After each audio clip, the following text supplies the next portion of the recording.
Buenas noches, nosotros somos el grupo número 8, que está conformado por Aimi Juan Pablo, Faciani Nicolás, Romero Barbeito Felipe y quien les habla, García Carrera Santiago.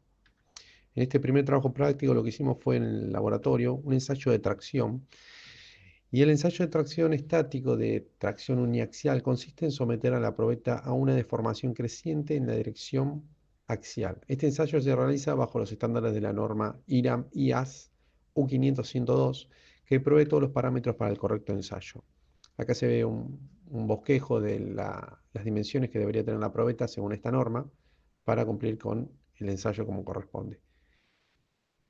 De este ensayo se pueden obtener la resistencia a la tracción, límite de fluencia, módulo de elasticidad, alargamiento porcentual a la rotura, estricción a la rotura y ver los distintos tipos de fracturas que se van a dar en los distintos materiales.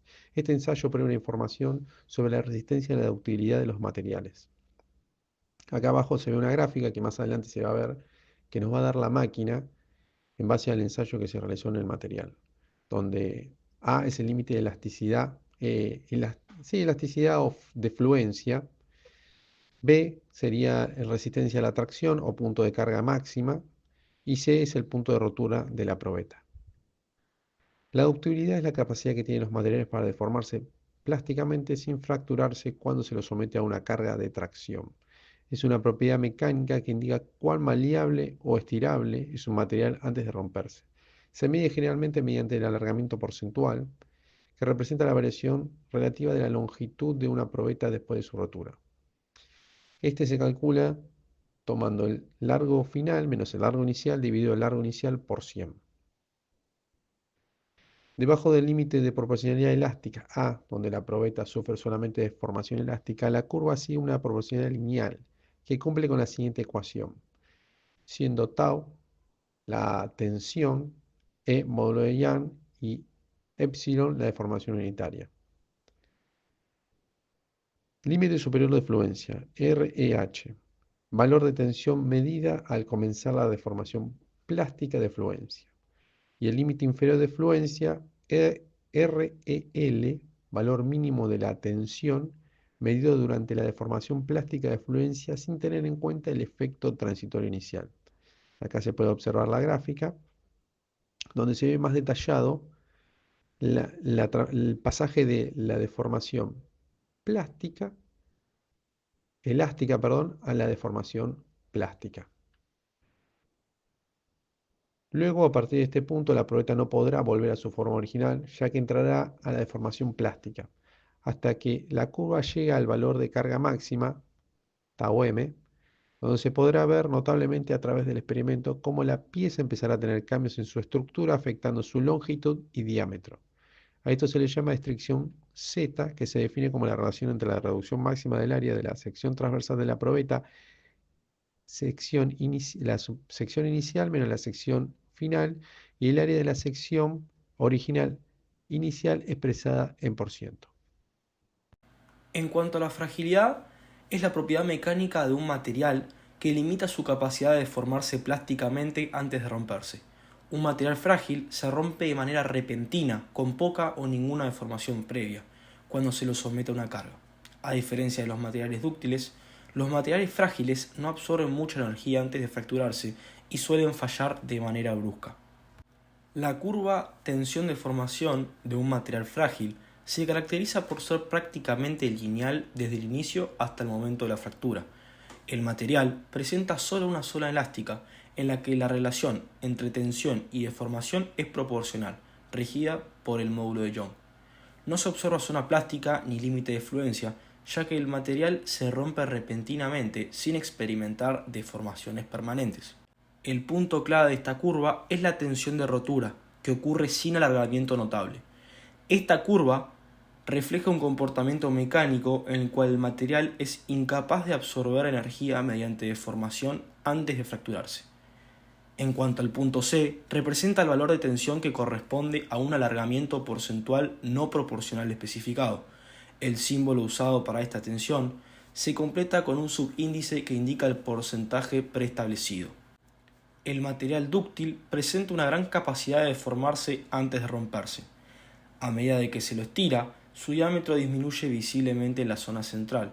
lo que indica que el material sigue resistiendo mientras cambia de forma. Este tipo de material puede absorber mucha energía antes de fracturarse, lo que hace más seguro en situaciones donde hay impactos o sobrecargas. Su fractura suele ser alargada y con forma cónica, lo que refleja el alargamiento y la reducción de sección sufridos. Por el contrario, el material frágil se rompe de manera brusca y sin aviso, con muy poca o casi nula deformación previa. El diámetro prácticamente no cambia y la probeta mantiene su forma hasta el momento de la rotura. Como no se deforma antes de fallar, absorbe muy poca energía, lo que lo hace menos seguro frente a golpes o esfuerzos imprevistos. La fractura es limpia y perpendicular, típica de materiales que no se estiran antes de romperse.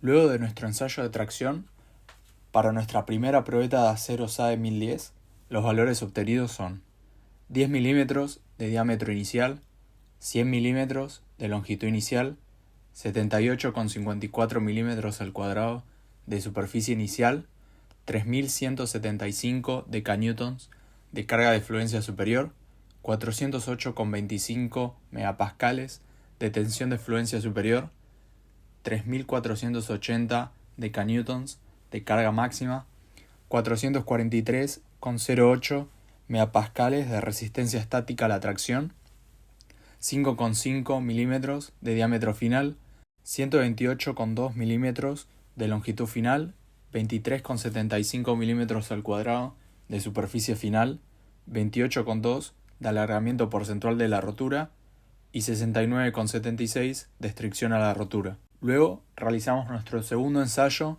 de tracción para nuestra probeta de latón. Los valores obtenidos son 10 milímetros de diámetro inicial, 100 milímetros de longitud inicial, 78,54 milímetros al cuadrado de superficie inicial, 3623 decanewtons de carga máxima, 461,29 megapascales de resistencia estática a la tracción, 9,3 milímetros de diámetro final, 115 milímetros de longitud final, 67,93 milímetros al cuadrado de superficie final, 9,7 de alargamiento porcentual de la rotura y 13,51 de estricción a la rotura. En conclusión, en base a los valores obtenidos y observaciones durante el ensayo de tracción uniaxial, podemos afirmar que la primera probeta ensayada puede clasificarse como un material dúctil debido a los valores obtenidos en el ensayo. La gráfica obtenida, gracias a la máquina y la observación visual de la fractura, dan prueba de ello. Las medidas de alargamiento y estricción indican una alta capacidad del material para deformarse plásticamente antes de romperse. Por otro lado, en la probeta se observa una reducción notable del diámetro en la zona de fractura, estricción, y una fractura cónica y angulada, copa y cono, típicas de los materiales dúctiles. Por otro lado, en cuanto a la segunda probeta, podemos afirmar que se trata de un material frágil, debido a que la reducción del diámetro en la zona de fractura es mínima, y que la superficie de rotura es bastante recta y limpia, sin formar el típico cuello cónico que aparece en materiales muy dúctiles. Esto indica que el material no se deformó mucho antes de romperse, y que su capacidad de absorber energía mediante deformación fue limitada. El ensayo de impacto Charpy es una prueba estandarizada que permite evaluar la tenacidad de un material frente a cargas dinámicas. Consiste en fracturar una probeta entallada mediante el golpe de un péndulo, registrando la energía absorbida durante la rotura. Esta energía representa la capacidad del material para resistir la propagación de una grieta ante un impacto repentino, siendo un parámetro fundamental para analizar su comportamiento frente a esfuerzos bruscos. Un material tenaz es aquel que absorbe una alta cantidad de energía antes de fracturarse, lo que indica que es capaz de deformarse plásticamente y resistir la rotura ante impactos. En cambio, un material frágil es aquel que absorbe poca energía y se fractura de forma súbita, sin apenas deformación previa, lo cual lo hace más vulnerable ante esfuerzos dinámicos o condiciones extremas.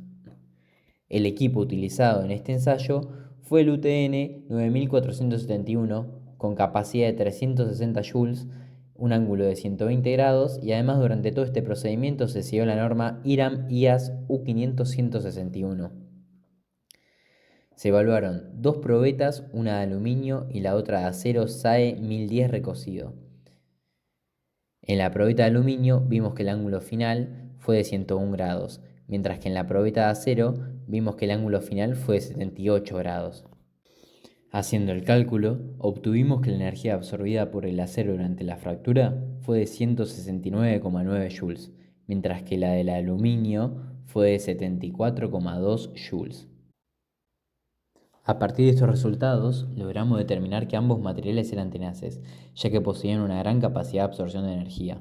Por otro lado, logramos determinar que la tenacidad del acero era mayor que la del aluminio, puesto que el acero logró absorber un poco más del doble de la energía que absorbió el aluminio.